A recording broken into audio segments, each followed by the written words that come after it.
Hello દોસ્તો, કેમ છો બધા? મારું નામ છે ભૂમિ પટેલ. તમારા બધાનું સ્વાગત છે પ્રિયેશન જ્ઞાનપીઠ યુટ્યુબ ચેનલ પર. રામ રામ, જય શ્રી કૃષ્ણ. હોપ સો તમે બધા મજામાં હશો, પણ જો નહીં વાંચ્યું હોય તો થોડા ઘણા ટેન્શનમાં પણ હશો.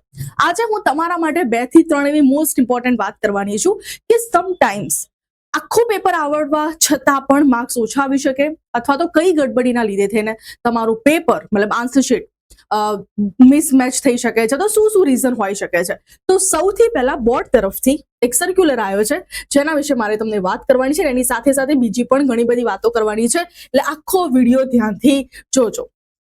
મોસ્ટ ઇમ્પોર્ટન્ટ વાત એ છે દોસ્તો કે તમે 12th માં સામાન્ય પ્રવાહથી બિલોંગ કરતા હોય કે વિજ્ઞાન પ્રવાહથી બિલોંગ કરતા હોય, તમે મોસ્ટ પ્રોબેબલી તમારા જે મેઇન સબ્જેક્ટ છે એના પર વધારે ફોકસ કર્યું હશે અને ઇંગ્લિશમાં તમને સૌથી વધારે ડર લાગતો હશે. તો ટેન્શન ના લેશો દોસ્તો. આજે જ આપણી જે ચેનલ છે પ્રિયેશન જ્ઞાનપીઠને સબસ્ક્રાઇબ કરી દો અને તમારા જેટલા પણ ગ્રુપ છે બધાને શેર કરી દો, કારણ કે જ્યારે પણ તમારું ઇંગ્લિશનું પેપર હશે એ ઇંગ્લિશના પેપરના 2 થી 3 દિવસ હું કન્ટિન્યુઅસ લઈને તમારો ઇંગ્લિશનો ડર હું દૂર કરી દેવાની છું. એન્ડ સેકન્ડ મોસ્ટ ઇમ્પોર્ટન્ટ વસ્તુ, પ્રિયેશન વિદ્યાપીઠ આપણી જે મેઇન ચેનલ છે જેમાં 200K સબસ્ક્રાઇબર પતી ગયા છે, અને એની ખુશીમાં જે સાયન્સના સ્ટુડન્ટ્સ છે એમને આપણા બધા કોર્सेस, એન્જિનિયરિંગના સ્ટુડન્ટ્સ છે, ડિપ્લોમાના સ્ટુડન્ટ્સ છે અને DDCETના સ્ટુડન્ટ્સ છે, બધા સ્ટુડન્ટ્સને આપણે ત્યાં ડિસ્કાઉન્ટ ઓફર આપી રહ્યા છે. અને આ ડિસ્કાઉન્ટ ઓફર જે છે ખાલી સન્ડે સુધી જ ચાલવાની છે. તો જો તમે એન્જિનિયરિંગના સ્ટુડન્ટ્સ છો અને તમે આ વિડીયો જોઈ રહ્યા છો અને જો તમારે ડિસ્કાઉન્ટ જોવે છે દોસ્તો, તો તમારે કયા નંબર પર મેસેજ કરવાનો છે હું લખી દઉં છું.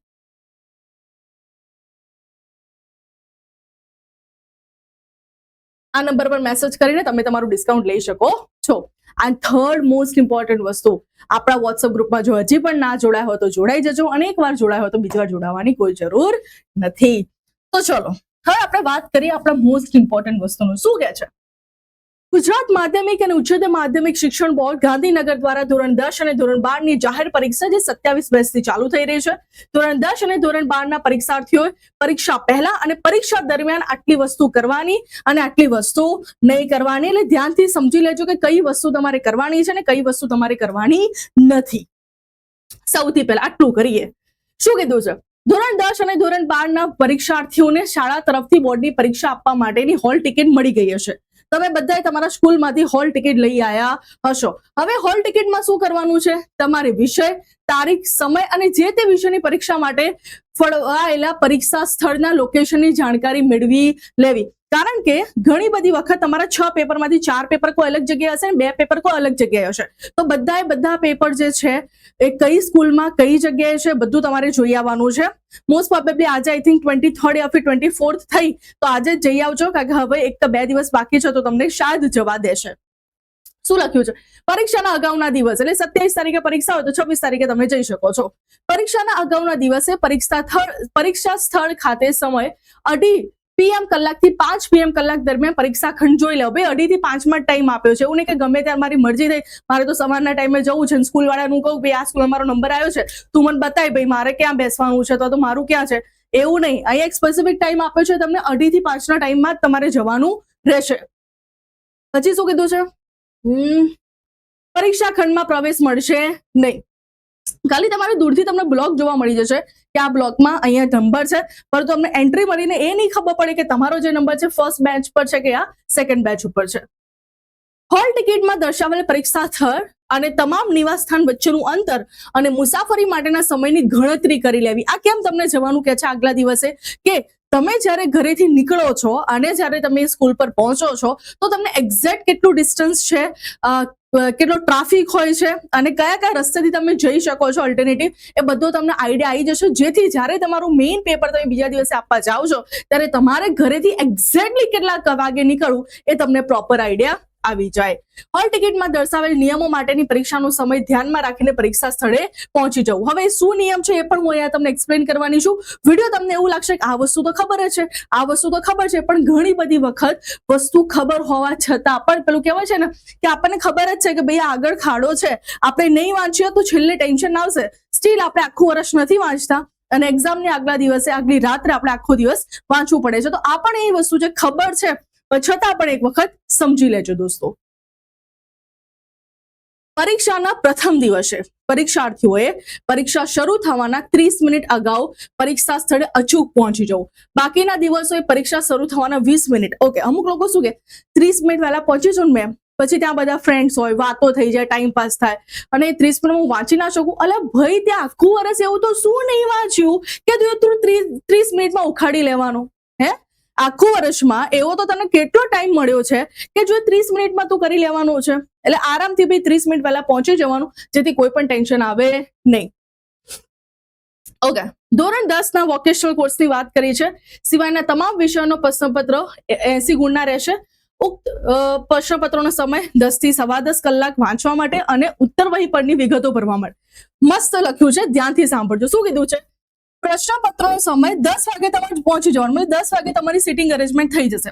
10 થી 10.15 ના ટાઈમમાં તમને ક્વેશ્ચન પેપર આપી દેશે. ક્વેશ્ચન પેપર તમારે વાંચવાનું છે અને એ વખતે જે તમને આન્સર શીટ આપી છે એના ઉપરની વિગતો ભરવાની રહેશે. તથા 10:15 તમારું એક્ઝેક્ટ પેપર તમને એવું કહેશે કે ભાઈ હવે તમે લખવાનું ચાલુ કરી શકો છો. એવું નહીં કે ભાઈ 10 વાગે મને આન્સર શીટ આપી લે, હું લખવાનું ચાલુ કરી દઉં. ભાઈ ચાલુ ના કરતા લઈ લેશે, ફાડી નાખશે. શું કીધું છે? 10 થી 10:15 નો જે ટાઈમ છે, ખાલી ને ખાલી તમને ક્વેશ્ચન પેપર આપ્યું છે, જોવો અને આન્સર શીટ ઉપરની જે પણ તમારે બેઠક નંબર અથવા તો એ બધી વસ્તુ લખવાની છે, વિષય ને બધું એ ભરવાની રહેશે. એક્ઝેક્ટ તમે 10:15 તમારું રાઇટિંગ ચાલુ કરી શકો છો. અપ ટુ 1:15 સુધી કલાક ઉત્તરો લખવા માટેનો સમય રહેશે. ચાલો આપણે વાત કરીએ HSC સામાન્ય પ્રવાહ, ઉત્તર બુનિયાદી પ્રવાહ તથા વ્યવસાયલક્ષી પ્રવાહના ઉમેદવારો માટે. શું કીધું છે એકવાર જોઈ લઈએ.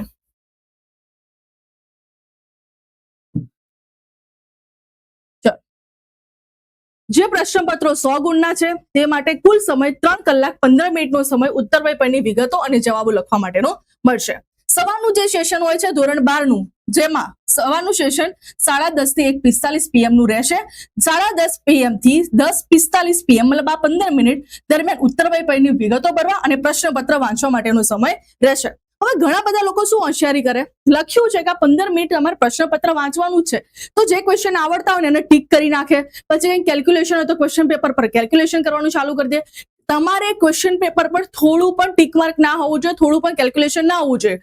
જો તમારે કેલ્ક્યુલેશન કરવું જ છે તો 15 મિનિટ પછી જે તમને ટાઈમ મળવાનો છે આન્સર શીટ લખવા માટે, એ આન્સર શીટની લાસ્ટ પેજ છે તમારું, એને રફ વર્ક કરીને ત્યાં તમે તમારું કેલ્ક્યુલેશન કરી શકો છો. પણ ક્વેશ્ચન માર્કમાં કોઈ પણ ચેક ચાક કેલ્ક્યુલેશન કંઈ પણ ના હોવું જોઈએ. કારણ કે મે બી તમારા જે એક્ઝામિનર છે એમને એવું લાગી શકે છે કે ભાઈ આને કંઈક લખીને સામેવાળી કોઈ પણ વ્યક્તિને તો બીજાને બતાવવાની હિન્ટ પણ આપી શકે છે. ઓકે, બપોરના જે સેશન છે ધોરણ 12 માટે બપોરનું સેશન 3 થી 6:15 PM નું રહેશે. 3 થી 3:15 સુધી શું રહેશે? દરમિયાન ઉત્તરવહી પરની વિગતો ભરવાની રહેશે અને પછી તમારે ક્વેશ્ચન પેપર એ ટાઈમે તમે વાંચી શકો છો. અને 3:15 થી 6:15 તમારે ઉત્તરવહી ભરી દેવાની. ઉચ્ચતર માધ્યમિક પ્રમાણપત્ર સંગીત, ઓકે એ તો આપણે જવા દઈએ. HSC વિજ્ઞાન પ્રવાહની જો આપણે વાત કરીએ, સૌથી મોસ્ટ ઇમ્પોર્ટન્ટ વસ્તુ જે આપણા સ્ટુડન્ટ્સ ઘણા બધા આપણા વિજ્ઞાન પ્રવાહથી બિલોંગ કરતા હોય છે, જેમાં તમને ખબર હશે કે તમારું જે પેપર હોય છે 2 પાર્ટમાં હોય છે, પાર્ટ A અને પાર્ટ B. પાર્ટ A માં 50 MCQ અને પાર્ટ B જે આપણો રાઇટિંગ પોર્શન હોય છે.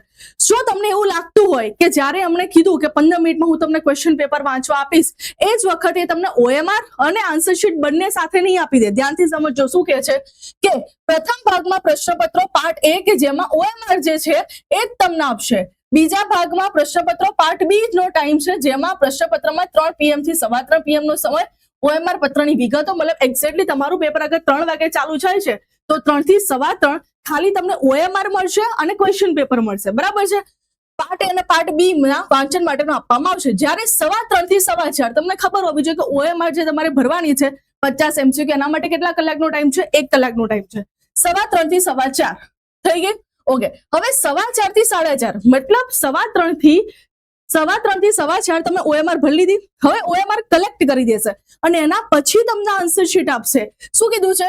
4:15 થી 4:30 PM દરમિયાન પાર્ટ A ની OMR એકત્રિત કરી લેશે અને પાર્ટ B માટેની ઉત્તરવહી તથા બારકોડ સ્ટીકર તમને આપશે. એટલે જો તમને એવું લાગતું હોય કે હું MCQ અને આન્સર જોડે ચાલુ કરીશ, મતલબ ઘણા બધા સ્ટુડન્ટ્સ એવું હશે કે મને MCQ નથી આવડતા તો MCQ છેલ્લા કલાકમાં કરી દઈશ, પહેલા હું ક્વેશ્ચન આન્સર કરી દઈશ. ના ભૈયા, કમ્પલસરી પહેલા કલાકમાં તમને OMR જ આપશે તમારી જ્યારે OMR નું કામ પતશે 1 કલાક પછી OMR કલેક્ટ કરી દેશે ને એના પછી જ તમને આન્સર શીટ આપશે જ્યાં તમારે પાર્ટ બી ના ક્વેશ્ચન લખવાના હશે. ઓકે, 4:30 PM થી 6:30 2 કલાકનો ટાઈમ તમારે પાર્ટ બી માટે લેવાનો રહેશે. અને પછી હજી પણ તમને એવું લાગતું કે 6:30 જેવું પેપર પત્યું આપણે નીકળી જઈશું, ના ભાઈ, 6:30 પેપર પત્યા પછી એ પેપર કલેક્ટ કરશે, 15 મિનિટ હજી પણ બેસવાનું થશે અને 6:45 6:50 ની આસપાસ તમે બધા લોકો બહાર આવી શકશો. ઓકે, હવે તમને એવું હોય કે મેડમ મારું તો પેપર કલાકમાં પતી ગયું, મારે તો બહાર નીકળવું છે, તો શું મને જવા દે? ના જવા દે. પેપર પતે કે ના પતે, જે ઓફિશિયલ ટાઈમ છે ત્યાં સુધી તો તમારે એ વર્ગખંડમાં બેસવું જ પડશે. એટલે ઉતાવળ કરવી નહીં.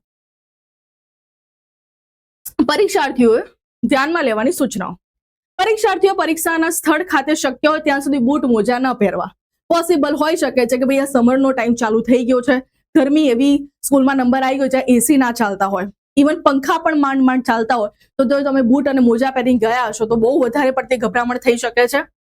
અને જો કોઈ પરીક્ષાર્થી બૂટ મોજા પહેરીને આવેલ હોય તો તેઓ પરીક્ષા ખંડ બહાર કાઢી પ્રવેશ આપવામાં આવશે. પહેરીને જવું હોય તો જાઓ, હોશિયારી કરવા કે ભાઈ હું તો ફોર્મલ કપડાં પહેરીને આવ્યો તો મસ્ત ટીપટોપ તૈયાર, ભાઈ આપણે કોઈ ફંક્શનમાં નથી જઈ રહ્યા, આપણે જસ્ટ ખાલી એક્ઝામ આપવા જઈ રહ્યા છે, તો નોર્મલ કમ્ફર્ટેબલ કપડાં પહેરીને જવું. ધોરણ 10 પરીક્ષાર્થીઓને કોઈ પણ પ્રકારના કેલ્ક્યુલેટરનો ઉપયોગ કરવાનો નથી, એટલે કેલ્ક્યુલેટર સાથે લઈ જવાના નથી. ધોરણ 12 ના પરીક્ષાર્થીઓ સાદું કેલ્ક્યુલેટર લઈ જવાનું છે. કોઈ પણ સંજોગોમાં અગર તમે સાયન્ટિફિક કેલ્ક્યુલેટર સાથે પરીક્ષા ખંડમાં પ્રવેશ કરી શકાશે નહીં. એટલે તમને એવું હોય કે અગર પેલો પેપર ચેકર જે ત્યાં છે ઉભું રહ્યા વાળું ચેક ના કરે અને આપણે આ કેલ્સી લઈ જઈએ તો મજા આવી જાય, એવું બધું જ ચેક થશે, એટલે એવી હોશિયારી કરવી નહીં. પરીક્ષાના પ્રથમ દિવસે દરેક પરીક્ષાર્થીએ પ્રશ્નપત્ર શરૂ થવાના સમયથી અડધા કલાક પહેલા તમારે પહોંચી જવાનું છે. શું નથી કરવાનું? તો પરીક્ષા સ્થળ ખાતે કોઈ પણ પ્રકારનું સાહિત્ય નથી લઈ જવાનું, ઇલેક્ટ્રોનિક ગેજેટ. એટલે મેડમ મને છે ને આઈફોન ની વોચ અને સેમસંગ ની વોચ પહેરવાની જ આદત છે, તો ભૂલથી છે ને હું તો એ દિવસે એ જ વોચ પહેરી ગયો હતો. ભાઈ પ્રોબ્લેમ થઈ શકે છે, એવી ભૂલથી પણ ભૂલ આપણે કરવાની નથી.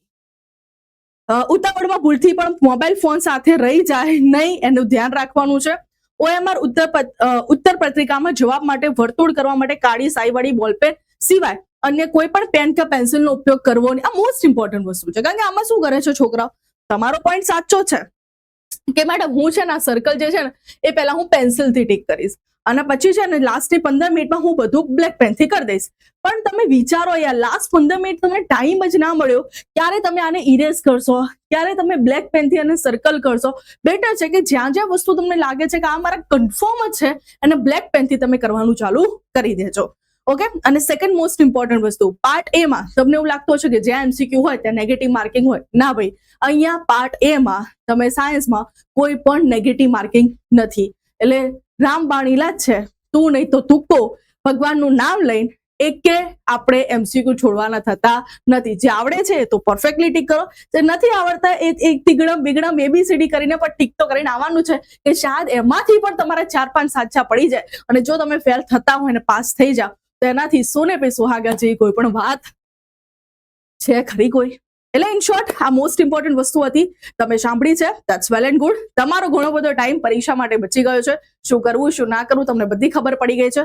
આવી જ વસ્તુ આવતી રહેવાની છે. તમારા કોઈ પણ ક્વેશ્ચન છે તો તમે મને નીચે કમેન્ટમાં કહેજો કે મેડમ આના રિલેટેડ કોઈ વિડીયો બનાવો. હું ફટાફટ, ભલે દિવસમાં 4 કે 5 વિડીયો થાય પણ બધી ક્વેરીના હું વિડીયો બનાવી દઈશ, જેથી તમને એક્ઝામમાં કોઈ પણ ટેન્શન લેવું ના પડે. અને તમારા બધા ફ્રેન્ડ્સ, તમારા સર્કલ, તમારા સોશિયલ મીડિયા પર આ વિડીયો શેર કરી દેજો, કારણ કે મે બી શાયદ તમારા ઘરમાં કોઈ પણ વ્યક્તિ આજે આ વખતે બોર્ડની એક્ઝામ ના આપવાનું હોય, પરંતુ તમારા રિલેટિવ્સ અથવા તો સોશિયલ મીડિયા પર કોઈ એવી વ્યક્તિ હોય કે જેનું પોતાનું બાળક આ વખતે બોર્ડની એક્ઝામ આપવાનું હોય, તેમનો આ વિડીયો જોઈને ઘણો બધો બેનિફિટ થાય. કપડામાં ખાસ વસ્તુ કહું છું, કમ્ફર્ટેબલ કપડાં પહેરીને જજો. ઘણા બધા જે બોયઝ છે એ ટાઈટ જીન્સ પહેરીને જાય છે અને જેથી અનકમ્ફર્ટેબલ તમને ફીલ થશે અને તમે પ્રોપર નહીં લખી શકો. તમને એવું લાગતું હશે કે ના હું તો નોર્મલી જઉં છું તો કરી શકો છો.